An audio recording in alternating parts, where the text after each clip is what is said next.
Hi നമസ്കാരം. ഏവർക്കും PSC ക്ലൈമറിൻ്റെ പുതിയൊരു ക്ലാസ്സിലേക്ക് സ്വാഗതം. അപ്പോൾ നമ്മൾ ഇപ്പോൾ പഠിച്ചുകൊണ്ടിരിക്കുന്നത് ഓരോ ക്വസ്റ്റ്യൻ പേപ്പറിൽ നിന്നുള്ള ക്വസ്റ്റ്യൻസും അതിൻ്റെ റിലേറ്റഡ് ഫാക്റ്റുമാണ്.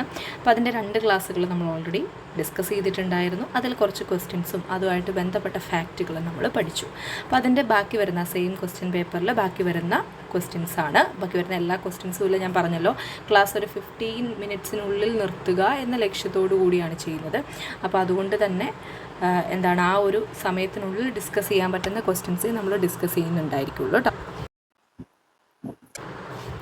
സോ ക്വസ്റ്റ്യൻ ഇതാണ്, 16ാമത്തെ ക്വസ്റ്റ്യൻ ആണ്. ഇന്ത്യയുടെ 12ാം പഞ്ചവത്സര പദ്ധതി പ്രധാന ആശയം താഴെ പറയുന്നവയിൽ ഏതാണ് എന്നാണ് ചോദിച്ചിട്ടുള്ളത്. അപ്പോൾ ഈ 12ാം പഞ്ചവത്സര പദ്ധതിയുമായിട്ട് ബന്ധപ്പെട്ട് PSC മുമ്പും ചോദ്യങ്ങൾ ചോദിച്ചിട്ടുണ്ട്. അപ്പോൾ ഈ ക്വസ്റ്റ്യനിൽ നിന്ന് തന്നെ ഒരു കാര്യം ഒന്ന് പഠിച്ചു വെച്ചേക്കുക. 2012 മുതൽ 17 വരെ ആയിരുന്നു 12ാം പഞ്ചവത്സര പദ്ധതിയുടെ കാലഘട്ടം. 2012 to 2017 ഇത് മുൻവർഷ ചോദ്യമായിട്ട്, അതായത് ഒരു സ്റ്റേറ്റ്മെൻറ്റ് രീതിയിലുള്ള ക്വസ്റ്റ്യനിൽ ഇത് ചോദിച്ചിട്ടുണ്ട് കേട്ടോ. 2ാം പഞ്ചവത്സര പദ്ധതിയുടെ പ്രധാനപ്പെട്ട ലക്ഷ്യം എന്ന് പറയുന്നത് ഒരുപാട് തവണ റിപ്പീറ്റ് ചെയ്ത് ചോദിച്ച ക്വസ്റ്റ്യൻ ആയതുകൊണ്ട് നിങ്ങൾക്കറിയാമായിരിക്കും. എന്താണ്? വേഗതയേറിയതും കൂടുതൽ ഉൾക്കൊള്ളുന്നതും സുസ്ഥിരവുമായ വളർച്ച, അല്ലേ? സസ്റ്റൈനബിൾ ഡെവലപ്മെൻറ്റ്, സുസ്ഥിരമായ വളർച്ച എന്നുള്ളതാണ് 12ാം പഞ്ചവത്സര പദ്ധതി ലക്ഷ്യം വെക്കുന്നത്. ഓക്കെ, അപ്പോൾ ഇനി പഞ്ചവത്സര പദ്ധതികളെ പറ്റി നമുക്ക് കുറച്ച് പഠിക്കാം. നമുക്കറിയാം 12 പഞ്ചവത്സര പദ്ധതികളാണുള്ളത്.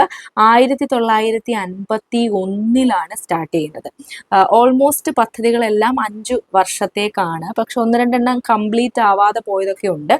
അപ്പോൾ അത് നമുക്ക് ക്ലാസ്സിൻ്റെ ഇടയ്ക്ക് പറഞ്ഞു പോകാം. ഓക്കെ, അപ്പോൾ ആദ്യത്തെ പഞ്ചവത്സര പദ്ധതി ഇയർ ഇമ്പോർട്ടൻ്റ് ആണ്. 1951 മുതൽ 5 വർഷത്തേക്കാണ്. സോ 56 വരെ ആയിരിക്കും. 1951 മുതൽ 56 വരെയാണ് കാലയളവ് വരുന്നത്.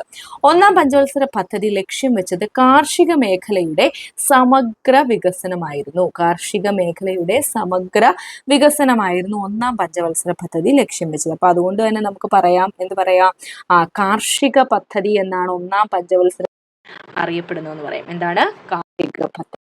ഇനി 2ാം പഞ്ചവത്സര പദ്ധതിയിലേക്ക് വരാം.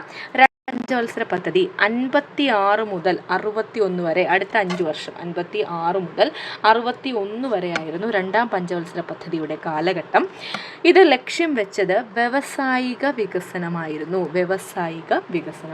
സോ 1ാം പഞ്ചവത്സര പദ്ധതി കാർഷിക മേഖലയുടെ സമഗ്ര വികസനമാണ്.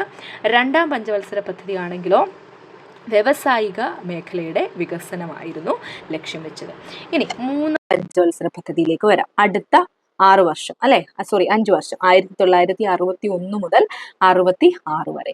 ഇത് ലക്ഷ്യം വെച്ചത് ഭക്ഷ്യ സ്വയം പര്യാപ്തത, സമ്പദ്ഘടനയുടെ സ്വയം പര്യാപ്തത.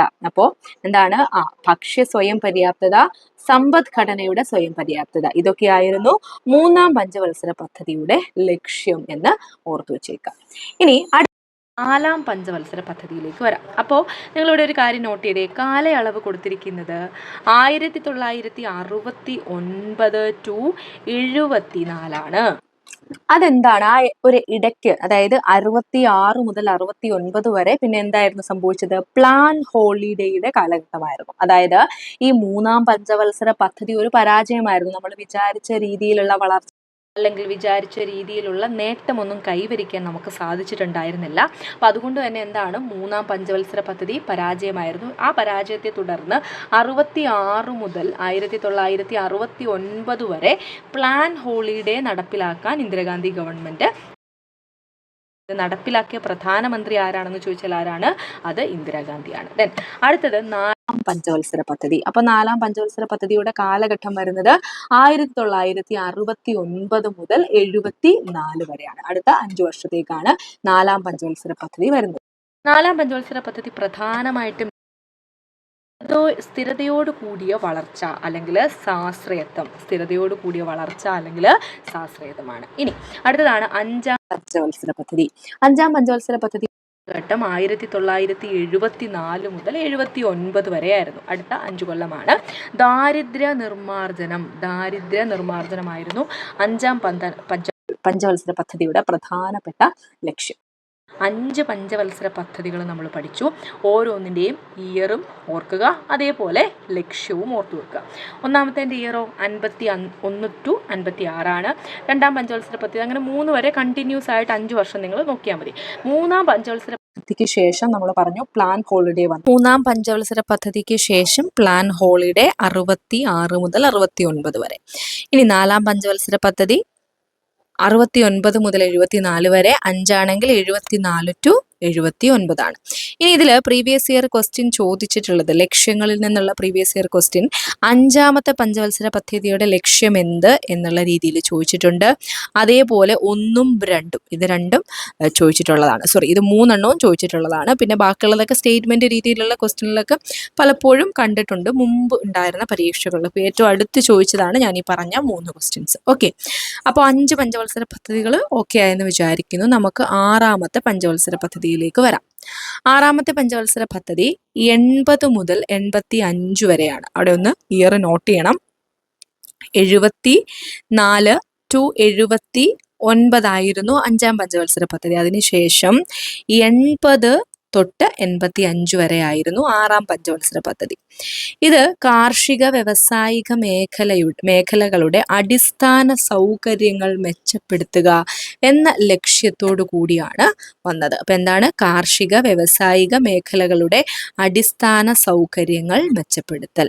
ഇനി അടുത്തതാണ് ഏഴാം പഞ്ചവത്സര പദ്ധതി. ഇതിന്റെ കാലഘട്ടം അടുത്ത 5 വർഷം 85 മുതൽ 90 വരെയാണ്. ആധുനികവൽക്കരണം, തൊഴിലവസരങ്ങളുടെ വർധനവ്, ഇതാണ് ഏഴാം പഞ്ചവത്സര പദ്ധതി ലക്ഷ്യം വെച്ചത്. അടുത്തത് 8ആം പഞ്ചവത്സര പദ്ധതിയിലേക്ക് വരാം. ഈ 8 മുതൽ 12 വരെ സ്ഥിരം PSC പരീക്ഷകളുടെ ചോദ്യങ്ങൾ ചോദിക്കുന്നതാണ് കേട്ടോ. 8ആം പഞ്ചവത്സര പദ്ധതി 92 മുതൽ 97 വരെയാണ്. മാനവശേഷി വികസനമായിരുന്നു ലക്ഷ്യം വെച്ചിട്ടുണ്ടായിരുന്നത്. അപ്പോൾ കാലയളവ് 92 to 97 ആണ്. അടുത്തതാണ് 9ആം പഞ്ചവത്സര പദ്ധതി. 9ആം പഞ്ചവത്സര പദ്ധതി അടുത്ത 5 വർഷം 97 മുതൽ 2002 വരെയാണ്. ഗ്രാമീണ വികസനവും വികേന്ദ്രീകാസൂത്രണവുമായിരുന്നു 9ആം പഞ്ചവത്സര പദ്ധതിയുടെ പ്രധാന ലക്ഷ്യം. ദെൻ 10ആം പഞ്ചവത്സര പദ്ധതി 2002 മുതൽ 2007 വരെ ആയിരുന്നു. മൂലധന നിക്ഷേപം വർദ്ധിപ്പിക്കുക എന്നുള്ളതാണ് ലക്ഷ്യം. അപ്പോൾ 8ആം പഞ്ചവത്സര പദ്ധതി 1992 മുതൽ 97 വരെയാണ്. 9 ആണെങ്കിലോ 97 മുതൽ 2002 വരെയാണ്. പിന്നെ 10 ആണെങ്കിൽ 2002 to 2007 ആണ്. ഇനി 11 ആണെങ്കിലോ 2007 മുതൽ 2012 വരെയാണ്. സമഗ്ര വികസനം, മുഴുവൻ ജനവിഭാഗങ്ങളുടെയും സമഗ്ര വികസനമായിരുന്നു 11ആം പഞ്ചവത്സര പദ്ധതി ലക്ഷ്യം വെച്ചത്. ദെൻ 12ആം പഞ്ചവത്സര പദ്ധതി ആണെങ്കിൽ 2012 to 2017 ആണ്. സുസ്ഥിര വികസനം, അല്ലെ, നമ്മളിപ്പോൾ കണ്ടു ക്വസ്റ്റ്യനിൽ. സുസ്ഥിര വികസനമായിരുന്നു 12ആം പഞ്ചവത്സര പദ്ധതി ലക്ഷ്യം വെച്ചത്. അപ്പോൾ ഇവിടെയും 8ആം പഞ്ചവത്സര പദ്ധതിയുടെയും 10ആമത്തതിൻ്റെയും 12ആമത്തതിൻ്റെയും ഒക്കെ ലക്ഷ്യങ്ങൾ, പ്രധാന ലക്ഷ്യങ്ങൾ എന്ത് എന്ന് ചോദിച്ചിട്ടുണ്ട്. ഇത് SCERTയിൽ കൃത്യമായിട്ട് കൊടുത്തിട്ടുള്ള ഒരു കോളമാണ്. ഏതൊരു പരീക്ഷയ്ക്കും യൂസ്ഫുൾ ആയിരിക്കും ഈ ഒരു കോളം കൃത്യമായിട്ട് പഠിച്ചു വെക്കുന്നത്. ഓക്കെ, പിന്നെ നമുക്ക് കുറച്ച് ഫാക്റ്റുകൾ കൂടി ഒന്ന് പഠിച്ചു പോകാം. ഒരുപാട് കാര്യങ്ങൾ പഞ്ചവത്സര പദ്ധതിയെ പറ്റി പഠിക്കാനുണ്ട്. എങ്കിൽ കൂടി ഏറ്റവും പ്രധാനമെന്ന് തോന്നുന്നവ മാത്രമാണ് നമ്മൾ ഇന്നത്തെ ക്ലാസ്സിൽ ഡിസ്കസ് ചെയ്യുന്നത്. ഇനി ക്വസ്റ്റ്യൻസിലേക്ക് വരാം. ഇന്ത്യയിൽ ആരുടെ കാലഘട്ടത്തിലാണ് ഈ ഒരു പഞ്ചവത്സര പദ്ധതി ആരംഭിച്ചത് എന്ന് ചോദിച്ചാൽ ഉത്തരം ജവഹർലാൽ നെഹ്റു ആണ്. പഠിച്ചു വെച്ചേക്ക്. അല്ലെങ്കിൽ ഇന്ദിരാഗാന്ധിയൊക്കെ ഉറപ്പായിട്ടും ഓപ്ഷനിൽ കാണും. നമുക്കത് തീർച്ചയായിട്ടും മാറിപ്പോവാനുള്ള സാധ്യതയുമുണ്ട്. ഇനി 1ആം പഞ്ചവത്സര പദ്ധതിയുടെ കാലഘട്ടം നമ്മൾ ഓൾറെഡി പറഞ്ഞു, അല്ലെ, 1951 മുതൽ 56 വരെ ആയിരുന്നു 1ആം പഞ്ചവത്സര പദ്ധതി, 5 വർഷത്തേക്ക്. അടുത്ത ക്വസ്റ്റ്യൻ ഇതാണ്. കാർഷിക പദ്ധതി എന്നറിയപ്പെടുന്നത്, അതും നമ്മൾ ഓൾറെഡി പറഞ്ഞു, അല്ലെ, 1ആം പഞ്ചവത്സര പദ്ധതിയാണ് കാർഷിക പദ്ധതി എന്ന് അറിയപ്പെടുന്നത്. ഇനി 1ആം പഞ്ചവത്സര പദ്ധതിയിൽ പ്രധാനമായിട്ടും മുൻതൂക്കം നൽകിയത് ഒന്ന് കൃഷി നമ്മൾ പറഞ്ഞു, അല്ലെ, അതേപോലെ തന്നെ ജലസേചനവും എന്താണ് 1ആം പഞ്ചവത്സര പദ്ധതിയിൽ പ്രാധാന്യം കൊടുത്ത ഒന്നാണ് കേട്ടോ. ആ സമയത്ത് കുറേ ഡാമുകളൊക്കെ പണിതിട്ടുണ്ട്. നമുക്ക് അതിലേക്ക് വരാം. വൻകിട ജലസേചന പദ്ധതികൾ സ്ഥാപിച്ച പഞ്ചവത്സര പദ്ധതി ചോദിച്ചാൽ അപ്പോൾ ഏതാണ്? 1ആം പഞ്ചവത്സര പദ്ധതിയാണ് വൻകിട വൻകിട ജലസേചന പദ്ധതികൾ സ്ഥാപിച്ചത്. ഇനി ഒന്നാം പഞ്ചവത്സര പദ്ധതി അറിയപ്പെടുന്ന പേരാണ് ഹരോൾഡ് ഡോമർ മോഡൽ അല്ലെങ്കിൽ ഹരോൾഡ് ഡോമർ മാതൃക. ഇതും പ്രീവിയസ് ഇയർ ക്വസ്റ്റ്യൻ ആയിട്ട് ചോദിച്ചിട്ടുള്ളതാണ്. ഹരോൾഡ് ഡോമർ മോഡൽ അല്ലെങ്കിൽ ഹരോൾഡ് ഡോമർ മാതൃക എന്നറിയപ്പെടുന്നത് ഒന്നാം പഞ്ചവത്സര പദ്ധതിയാണ്. അടുത്തത് അണക്കെട്ടുകൾ ഇന്ത്യയുടെ വികസനത്തിന്റെ മഹാക്ഷേത്രങ്ങൾ എന്ന് പരാമർശിച്ചത് ആരാണ്? SCERT പാഠപുസ്തകത്തിലൊക്കെ ഉണ്ട് കേട്ടോ. ജവഹർലാൽ നെഹ്റു ആണ്. അണക്കെട്ടുകൾ ഇന്ത്യയുടെ വികസനത്തിന്റെ മഹാക്ഷേത്രങ്ങൾ എന്ന് പരാമർശിച്ചത് ജവഹർലാൽ നെഹ്റു ആണ്. ഇനി നമ്മൾ പറഞ്ഞു വലിയ ജലസേചന പദ്ധതികൾ ആരംഭിച്ചത് ഒന്നാം പഞ്ചവത്സര പദ്ധതി കാലഘട്ടത്തിലാണെന്ന് പറഞ്ഞു അല്ലേ. അപ്പോൾ ഹിരാക്കുഡ്, ദാമോദർ വാലി, ഭക്രാനങ്കൽ പോലെയുള്ള ജലസേചന പദ്ധതികൾ വന്നത് ഏത് കാലഘട്ടത്തിലാണ്? ഒന്നാം പഞ്ചവത്സര പദ്ധതി കാലഘട്ടത്തിലാണ് എന്നൊന്ന് ഓർത്തു വെച്ചേക്കുക. ഇനി ഒന്നാം പഞ്ചവത്സര പദ്ധതിയുടെ കാലഘട്ടത്തിൽ തന്നെയാണ് UGC university grant commission UGC സ്ഥാപിതമാവുന്നത്. അപ്പോൾ അതും പ്രീവിയസ് ഇയർ ക്വസ്റ്റ്യൻ ആയിട്ട് ചോദിച്ചിട്ടുള്ളതാണ് കേട്ടോ. ഈ UGC വന്ന വർഷം 1953 ആണെന്നും കൂടി ഒന്ന് ഓർത്തു വെച്ചേക്കുക. UGC 1953 സ്ഥാപിതമായത്. ഇനി അടുത്തത് വ്യവസായിക പദ്ധതി എന്നറിയപ്പെടുന്നത് കാർഷിക പദ്ധതി ഏതായിരുന്നു? ഒന്നായിരുന്നു അല്ലെ. രണ്ടാം പഞ്ചവത്സര പദ്ധതിയാണെങ്കിൽ വ്യവസായിക പദ്ധതി എന്ന് അറിയപ്പെടുന്നത്. അടുത്തത് മഹലനോബിസ് മോഡൽ അല്ലെങ്കിൽ മഹലനോബിസ് മാതൃക എന്നറിയപ്പെടുന്നതും എന്താണ്? രണ്ടാം പഞ്ചവത്സര പദ്ധതിയാണ്. ഇനി ദുർഗാപൂർ, ഭിലായി, റൂർക്കേല എന്നിങ്ങനെയുള്ള ഇരുമ്പുരുക്ക് ശാലകൾ ആരംഭിച്ച പഞ്ചവത്സര പദ്ധതി ചോദിച്ചാലും ഏതാണ്? രണ്ടാം പഞ്ചവത്സര പദ്ധതിയാണ്. ഏതൊക്കെയാണ്? ദുർഗാപൂർ, ഭിലായി, റൂർക്കേല ഇതൊക്കെ ഇരുമ്പുരുക്ക് ശാലകളാണ്. ഇത് ആരംഭിച്ചത് രണ്ടാം പഞ്ചവത്സര പദ്ധതിയുടെ കാലഘട്ടത്തിലാണ്. ഇനി ഹരിത വിപ്ലവം ഏത് പഞ്ചവത്സര പദ്ധതി കാലഘട്ടത്തിലാണെന്ന് ചോദിച്ചാൽ അത് മൂന്നാം പഞ്ചവത്സര പദ്ധതിയുടെ കാലഘട്ടത്തിലാണ്. അപ്പോൾ മൂന്നാം പഞ്ചവത്സര പദ്ധതിയുടെ കാലഘട്ടം കൂടി ഒന്ന് ഓർത്തു വെച്ചേക്കുക. 61 മുതൽ 66 വരെയാണ്. അതിനുശേഷം എന്താണ്? ഈ ഒരു 61 മുതൽ 66 വരെ മൂന്നാം പഞ്ചവത്സര പദ്ധതിക്ക് ശേഷം പ്ലാൻ ഹോളിഡേ 66 to 69 വന്നു. പിന്നെ അതേപോലെ തന്നെ നമ്മൾ പറഞ്ഞായിരുന്നു അഞ്ചാം പഞ്ചവത്സര പദ്ധതി 1974 മുതൽ 79 വരെയാണെന്ന് പറഞ്ഞല്ലേ. അതിനുശേഷം 6 തുടങ്ങിയത് 80 അവിടെ ഒരു ഗ്യാപ്പ് വന്നിട്ടുണ്ട്. ഞാൻ ആ ടേബിൾ പറഞ്ഞപ്പോൾ പറയാൻ വിട്ടുപോയി. അതായത് 1978 മുതൽ 1980 വരെ റോളിംഗ് പ്ലാൻ വന്നിരുന്നു കേട്ടോ. റോളിംഗ് പ്ലാൻ ജനതാ ഗവൺമെന്റിന്റെ കീഴിലാണ് നടപ്പിലാക്കിയത്. മൊറാർജി ദേശായിയുടെ ലീഡർഷിപ്പിൽ നടപ്പിലാക്കിയതാണ്. അപ്പം അവിടെ അതും കൂടെ ഒന്ന് ഓർത്തു വെച്ചേക്കണം. അഞ്ചാം പഞ്ചവത്സര പദ്ധതി നിർത്തലാക്കിക്കൊണ്ട് തുടങ്ങിയതാണ് ഈ 1978 റോളിംഗ് പ്ലാൻ. പിന്നെ അതിനുശേഷമാണ് ആറാം പഞ്ചവത്സര പദ്ധതി വരുന്നത്. ഇനി മൂന്നാം പഞ്ചവത്സര പദ്ധതിയിൽ എന്തിനായിരുന്നു മുൻതൂക്കം നൽകിയത്? നമ്മൾ പറഞ്ഞു അല്ലെ, സമ്പദ്ഘടനയുടെ സ്വയം പര്യാപ്തത, ഭക്ഷ്യ സ്വയം പര്യാപ്തത ഇതൊക്കെയായിരുന്നു ലക്ഷ്യം വെച്ചത്. അടുത്തത് 1966 മുതൽ 69 വരെ പ്ലാൻ ഹോളിഡേ എന്നറിയപ്പെടുന്നു അല്ലെ, നമ്മൾ ഓൾറെഡി പറഞ്ഞതാണ്. അടുത്ത് നോക്കിക്കോ, ഗരീബി ഹടാവോ എന്ന മുദ്രാവാക്യം ഏത് പദ്ധതിയുമായി ബന്ധപ്പെട്ടിരിക്കുന്നു? പ്രീവിയസ് ഇയർ ക്വസ്റ്റ്യൻ ആയിട്ട് ചോദിച്ചിട്ടുണ്ട് കേട്ടോ. ഏതാണ്? അഞ്ചാം പഞ്ചവത്സര പദ്ധതിയാണ്.